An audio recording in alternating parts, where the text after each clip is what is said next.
Looks like it comes from a channel, maybe to the right or straight through, I can't be sure.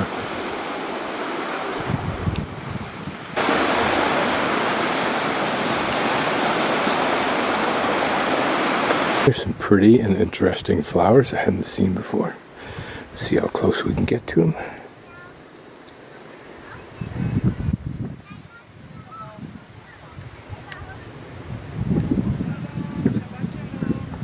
These are rather ordinary. Again, how dramatically nature portrays the flow of lava from one of the last eruptions, or several.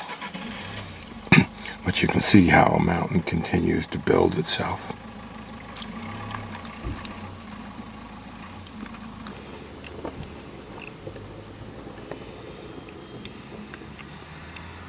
Notice how it's flowed around some of those higher points mid-slope. It looks like there's some kind of a plateau up there, just below the snow line. Maybe not. Here's a rather modern, sleek-looking lighthouse. I'm sure it's automated. And these two very prominent features along the coast.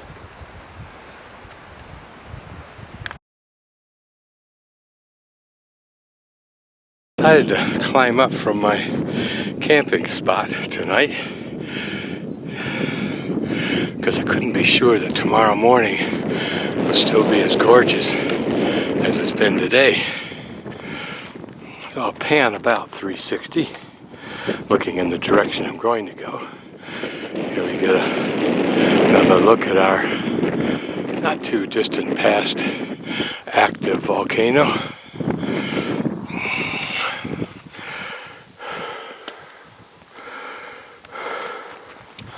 Looking back where we've come from, somewhere back there a little ways, unseen by us from here, is Anasapi, or whatever it's called.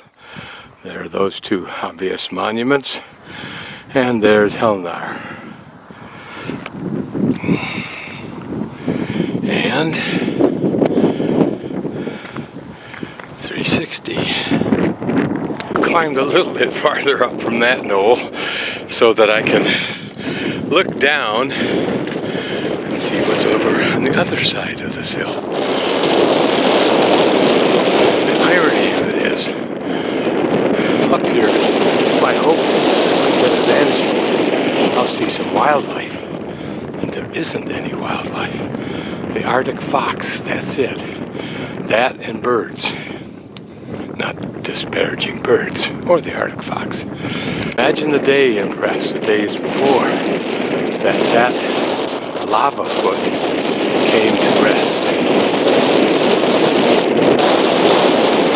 What would have been the atmosphere?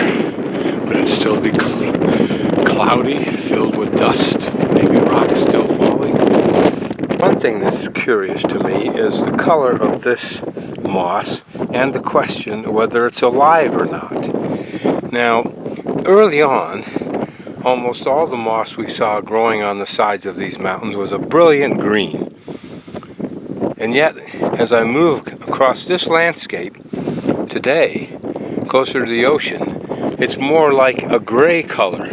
And seen from a greater distance, like 20 feet or 1,000, it's very gray. So we're up close right now. The question is it alive or is it dead? Now, as I look at it closely, some of it, as I poke around, it seems to have a green cast to it. It certainly does. It's quite possible that this is a green, but a very subtle green, almost we'll call it a gray green, but with some regular green mixed in. See, right in front of my thumb, right my thumbnail is, that looks more green than gray. Some of these other little snippets do also. And there's a green cast right in here, as opposed to the gray over here. Down here, we'll take a closer look at some other things. Grasses. I forget how many grasses there are on the earth. A couple thousand, 10,000, something like that, different ones. Here's something curious. Well, curious to me, because I'm ignorant. And then this, which looks like all the world, like grandfather's beard, which is what they call it in the rainforest in Washington. But it's, as I touch it, it's very solid, like almost as though you'd use it for scrubbing a pot. Here, a forest of these low-lying greenies. And here a bigger clump of grass. Now, whether this is the kind of grass the sheep eat, I don't know. Now look at this clump of grayish white.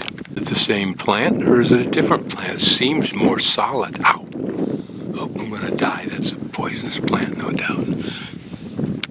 That grandfather's beard, is that the way it grows and then it gets hard, or does it start hard? There's another altogether different plant that's still within a few feet of the others we've just looked at. And notice how this moss looks so grayish. This plant looks totally out of character.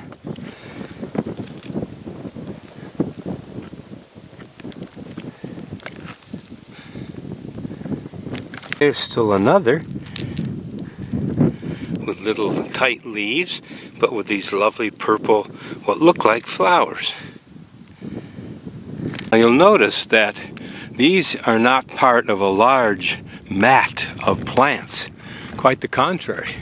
This whole area is almost devoid of plants. Just occasional patches of moss and lichen and grass, and that's it. How does it survive here? Why does it survive here? And yet 30 or 40 feet away, along this line as a margin, it's rush and green, lush and green.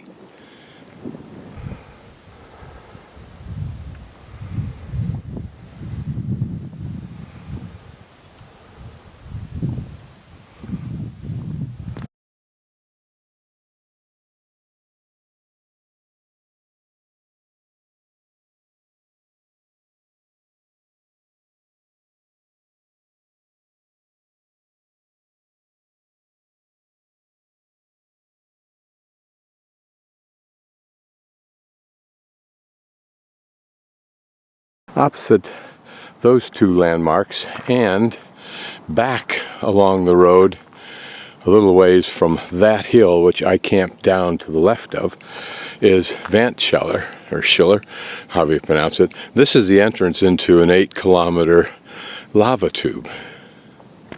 This is the entrance to the cave, and some pretty good infrastructure once you get down. I would guess that most injuries occur right down through here, since it's all mud slicked, moss covered rocks, and it's all wet.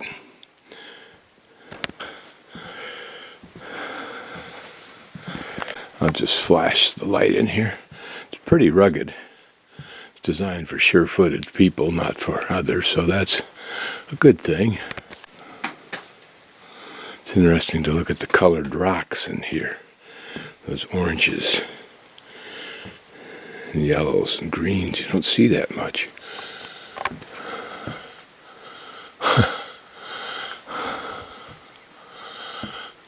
It sure looks like a gnarly ceiling.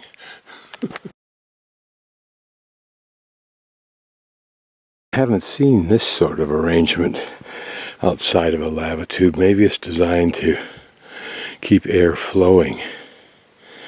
Would make sense. Although it doesn't seem very dry down there.